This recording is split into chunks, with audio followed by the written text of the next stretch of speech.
Coming up on this Tuesday edition of Daybreak, in its latest military provocation, North Korea fires scores of artillery shells into the East Sea in a live-fire drill near the disputed maritime border with South Korea. Korea's ruling Saenuri Party picks Kim Moo-sung as its new party leader. The five-term lawmaker vows to build a strong party and strong Korea. Plus, Egypt proposes an initiative aimed at stopping fighting between Israel and Palestinian militants in Gaza. The death toll from Israel's aerial bombardment of Gaza now tops 170. Daybreak begins now.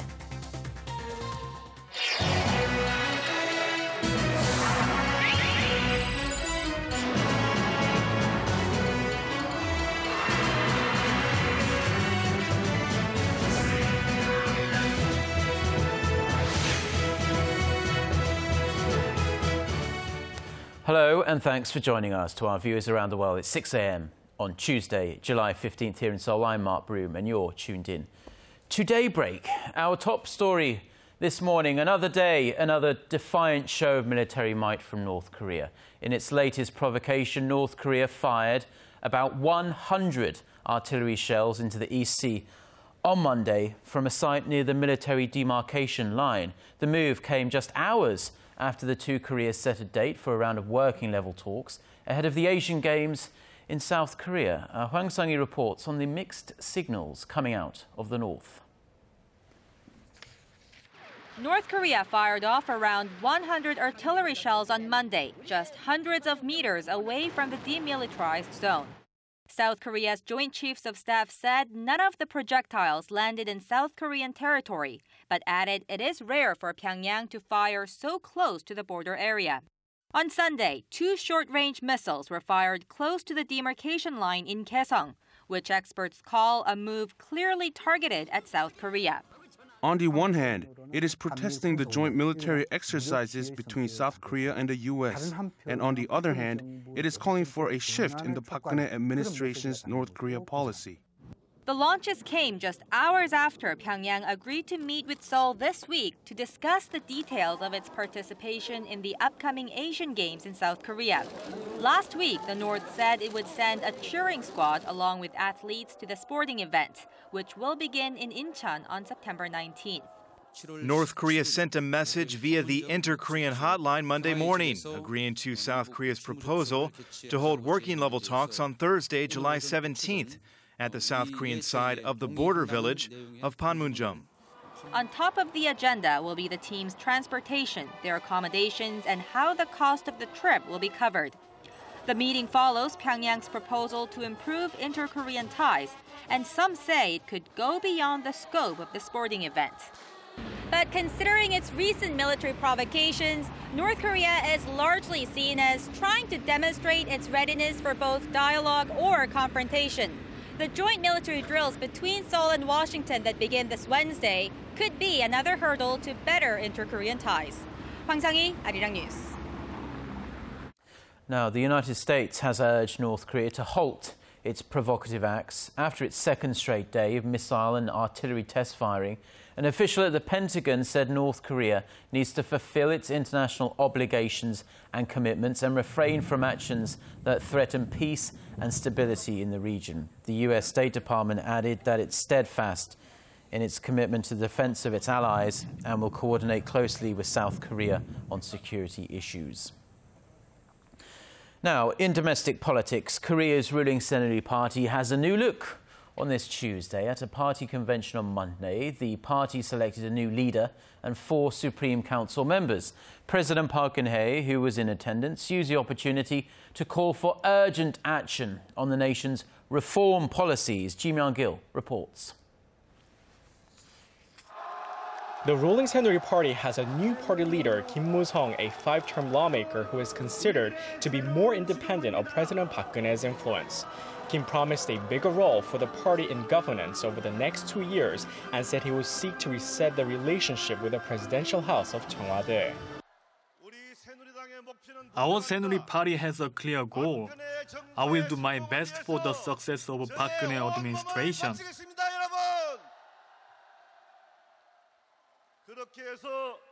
We must win the next general election and the presidential race. I will make a strong Saenuri Party and a strong Korea. The newly elected Kim is expected to move ahead with reforming the party by assessing its problems, improving relations with the opposition bloc, and listening to the opinions of the people about how the presidential office is running the country. Kim beat out Seo Chung-won to become chairman. Seo is a 7-term lawmaker and a confidant of President Park, who had promised to throw the party's full support behind the president. At the start of the party's convention, President Park delivered a keynote address in which she urged everyone to unite under the new party's leadership. 당과 당원 여러분께 제가 바라는 것은 오직 국민을 위해 한 마음으로 노력해 나가야 한다는 것입니다. 우리가 힘을 모아 국가 혁신을 이뤄내지 못한다면 결코 국민의 신뢰를 얻지 못할 것입니다. The first order of business for Kim as the Saenuri's new party leader will be gaining back a majority of parliamentary seats in the upcoming July 30th by-elections. Pundits also say Kim may use his chairmanship as a springboard to run in the 2017 presidential election. In addition to Kim's win, 4 Supreme Council members were also elected. The ruling party is one of the key players in national governance, together with the presidential office. The party hopes that with the new leadership in place, it will help revitalize the government and advance political reforms. Jimyong-gil, Arirang News. Now, from preparations for inter-Korean reunification to efforts to breathe new life into the domestic economy, well, President Park Geun-hye, who is expected to appoint her new cabinet very early this week, seems determined to carry on with running state affairs which have been stalled since the Sewol-ho ferry disaster back in April. Our Choi Yu-sun reports. During a meeting with her senior secretaries Monday, President Park announced she would be launching on Tuesday her long-delayed committee to prepare for inter-Korean reunification. 앞으로 통일준비위원회 출범을 계기로 통일에 대한 국민들의 관심을 제고하고 통일 시대를 열어가기 위한 방안들을 논의해 나갈 것입니다. The Joint Government Civilian Committee, headed by the president herself, was scheduled to be launched in April in line with President Park's so-called reunification bonanza drive that was introduced earlier this year. The announcement, however, was delayed following the deadly ferry accident the same month. On the subject of another of her key state goals, economic revitalization, the president had directions for a new cabinet set to launch this week. President Park specifically asked the new economic team to swiftly announce the government's policy direction for the second half of the year and push forward with her 3-year innovation plan, including her deregulation efforts. Lastly, the president asked for a check on progress made in a drive for a creative economy. President Park also urged the National Assembly to cooperate in passing a series of pending bills aimed at revitalizing the economy. On top of her state goals, the president now has the additional task of reforming the government and the public sector in the aftermath of the ferry tragedy. At Monday's ruling party convention, she pledged to do just that to ensure the nation's happiness and safety. Choi Yu-sun, Arirang News.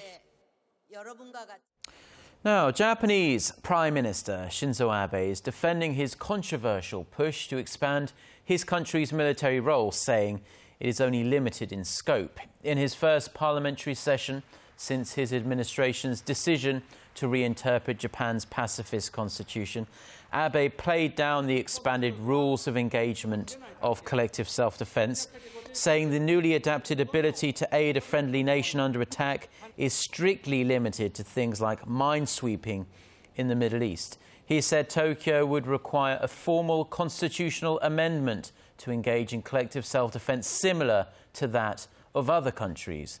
The Japanese leader also called for talks with Chinese President Xi Jinping. During a regional meeting in Beijing in November, Abe made a point of mentioning their massive trading and business ties, saying that they had complex links despite rows over territorial and historical grievances. The top nuclear envoys of South Korea and Japan will sit down for talks this week that will centre on North Korea. Seoul's foreign ministry says top nuclear envoy Hwang Sung-hee will be in Tokyo for the next 3 days for meetings with his Japanese counterpart, Junichi Ihara. Japan's recent agreement with Pyongyang to reopen the probe into Japanese nationals kidnapped by North Korean agents decades ago is expected to be on the table, as is North Korea's recent string of missile and artillery launches. This week's meetings represent the first time in nearly 4 years that South Korea's chief nuclear envoy is visiting Japan for talks with his counterpart.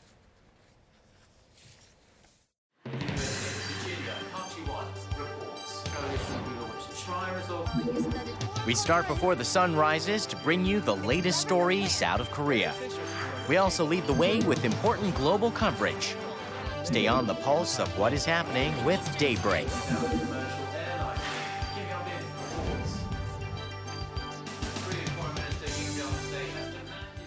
Now, China has reportedly been blocking popular mobile messaging smartphone applications like Line and KakaoTalk since earlier this month. A South Korean diplomat, speaking on the condition of staying unnamed, said China informed Korea of the move on Monday, but also said the services would be restored soon.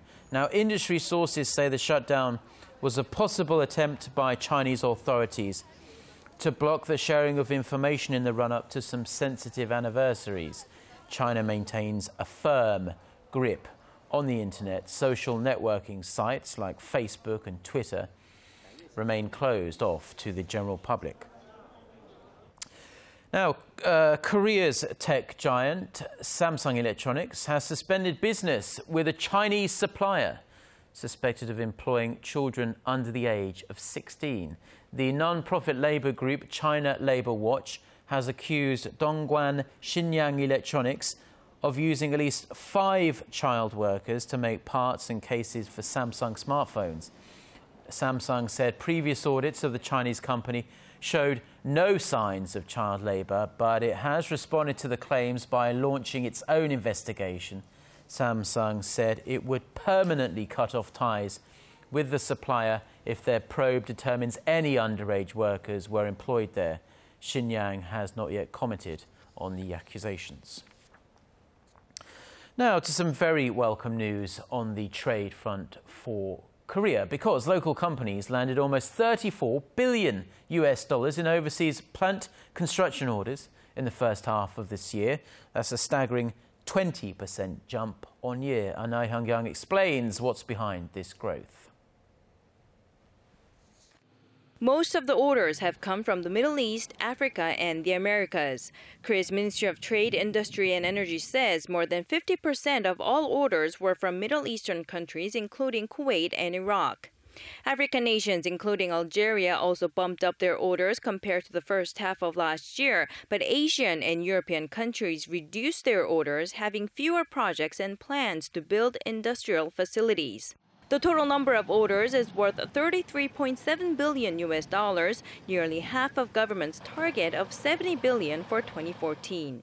Experts say Korean firms opting to form consortiums instead of competing against each other was key to their winning bids in overseas markets. With the global economy expected to improve and emerging countries continuing to expand their industrial infrastructure, officials say the outlook for Korean construction companies in the latter half of the year does not look too grim. But with the lingering political uncertainties in the Middle East, insiders warn that it may not be too long before the orders stop coming in. They also point to a decrease in orders for offshore oil plants as Korea's 3 biggest shipbuilders struggle to ward off competition from China. The shale gas boom in North America is another factor, and observers say if the slump continues, Korean shipbuilders should quickly shift their focus to merchant vessels like tankers and LPG carriers as more orders are expected to come out from Europe. 나현경, Arirang News. Now, in financial news, Korea's banking industry has been going through massive restructuring of late on slumping profitability, this in the face of slow growth and a low interest rate trend. But that doesn't really explain why some lending global banks are weathering the changes so well, while so many Korean banks are struggling just to keep their heads above water. Hwang Sung-hee explains. Here in Yeouido, known as the Korean Wall Street, very few people are getting new jobs, with many banks downsizing as they watch their profits slump. Citibank Korea, for example, received the voluntary resignations of 650 employees late last month, or 15% of the total staff number. Local banks' combined profits dropped to roughly $3.8 billion last year, representing only a third of the profits the banks posted 2 years ago. Many point to slow growth and the low interest rate trend for the shrinking profits, which have hurt the banking sector's traditional cash cow, the interest margin. But over the same period, the world's top 1,000 banks saw their profits hit an all-time high of $920 billion, up more than 20% from 2012. So what's causing the gap between global leaders and local banks? Experts say that banks in Korea are too dependent on the easy way of making money, the interest margin, and aren't focusing enough of their energy on new business opportunities. While on average, half of the profits at foreign banks comes from the interest margin, nearly 90% of the local banks' profits come from the difference in interest rates. Tight government regulations are another reason. The financial industry is heavily affected by government regulations, but they were tightened after the Asian financial crisis, which prompted the industry to lose vitality and fail to actively penetrate overseas markets. While the nation's financial regulator did lay out plans last week to remove regulatory hurdles in the financial sector, experts add that more efforts are needed to breathe life into the industry. Hwang Sung-hee, Arirang News.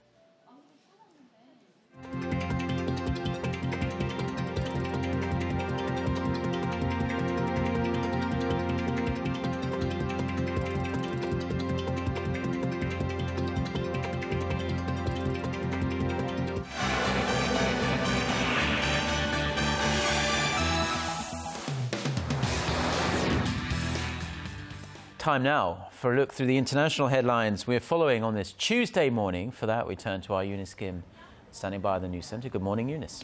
Good morning to you, Mark. Israel's aerial assault on Gaza enters its second week on this Tuesday as Hamas militants also continue to pepper Israel with rockets. In just the past 7 days, the conflict has killed at least 175 Palestinians, some 77% of them civilians, according to UN estimates. On Monday, the Israeli military said it shot down a drone launched by militants in the Gaza Strip, the first discovery of Hamas's use of an unmanned aircraft since the offensive launched last Tuesday. And this just coming into our newsroom this morning, Egypt has officially proposed a ceasefire to end the cross-border fire. Cairo's Foreign Ministry proposed a three-step plan to peace following a series of meetings attended by high-level delegations from both sides. It would begin with a 12-hour ceasefire that would take place in the morning local time. Response remains to be seen from either the Israeli or Palestinian side. This piece of news also just coming in. Reuters reports at least 6 people have been killed and 25 wounded, this time in Benghazi, as Libyan security forces and rival militias clashed with each other. Government offices and banks were forced to close as missiles were launched by forces loyal to former General Khalifa Haftar on Islamist militia bases. The country has fallen into disarray since the fall of Muammar Gaddafi. On Sunday local time, you'll remember local and international flights in and out of Tripoli airport were grounded when militias engaged there in the worst fighting in 6 months. The United Nations said it was temporarily pulling its staff out of Libya due to the deteriorating security situation. The luxury liner that struck a reef in shallow waters and capsized will be towed away for scrapping 30 months after it ran aground. The Costa Concordia was successfully refloated Monday following a delicate operation to move the submerged ship off a resting platform without cracking open its hull. Technicians have anchored the 100,000-ton ship as towing is set to begin on July 21st. It will journey 320 kilometers to Genoa, a trip expected to take 5 days. Concordia's captain is under trial for manslaughter for abandoning the ship after causing the shipwreck. 32 on board died in the crash. And in an update on the Ukraine crisis, a Ukrainian transport plane has been shot down near the Russian border in the country's Luhansk region. Kiev says the rocket that took it down appears to have come from Russia. President Petro Poroshenko's office said the plane's altitude at 6,500 meters was too high for it to be reached by a shoulder-carried missile system on the ground. The Russian presidential office said it could not confirm any missile fired from Russian territory.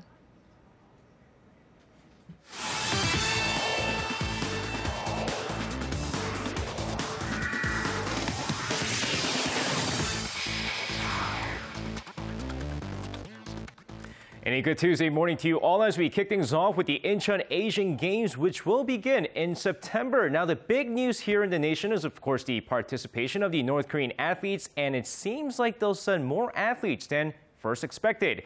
While North Korea initially stated that they would send 70 male and 80 female athletes for a total of 150 athletes to Incheon, they have now unofficially stated that they want to send more athletes, according to Kim Young-soo, the head of the organizing committee. With the working level talks scheduled on Thursday between the two Koreas at the Choose Village of Panmunjom, the number of North Korean delegation could be determined at that time. And staying with the Incheon Asian Games, on Monday, the organizing committee for the Games introduced 2 Winter Olympians as the newest Goodwill ambassadors. And they are Olympic speed skating champion Lee Sang-hwa and short track gold medalist Hwang Sung-hee. And while it seems weird to have Winter Olympians named as Goodwill ambassadors, the head of the organizing committee wanted the Winter Olympians to also promote summer sports.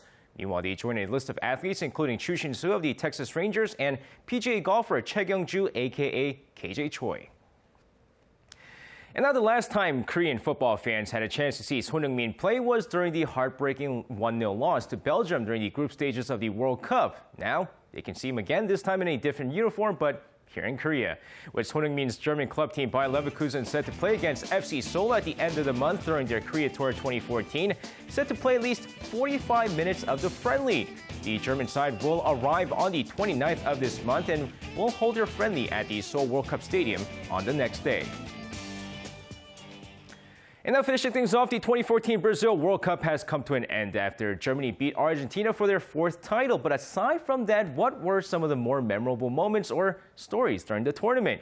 Now taking a look here, first off, everyone would agree that defending champion Spain crashing out of the group stages was one of the craziest surprises and upsets, which makes it one of the more unforgettable moments. But then there was Brazil, who lost to Germany 7-1 in their semifinals match, which could not have been predicted by even the greatest experts in football.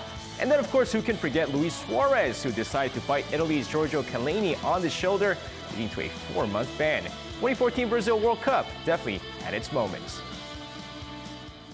And that's going to wrap it up for me. This has been SJ. Have a great rest of the day, and see you guys again for your sports needs.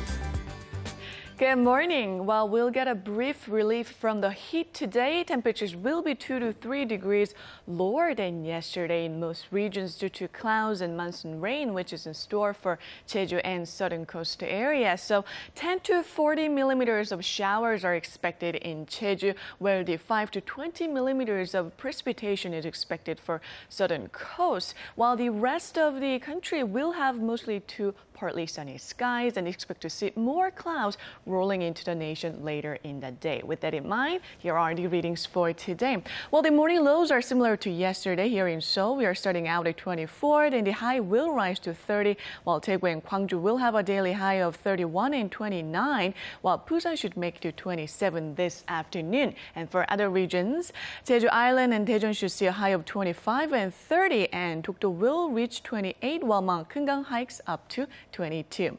Well, that's all for now, and back to you, Mark, in the studio.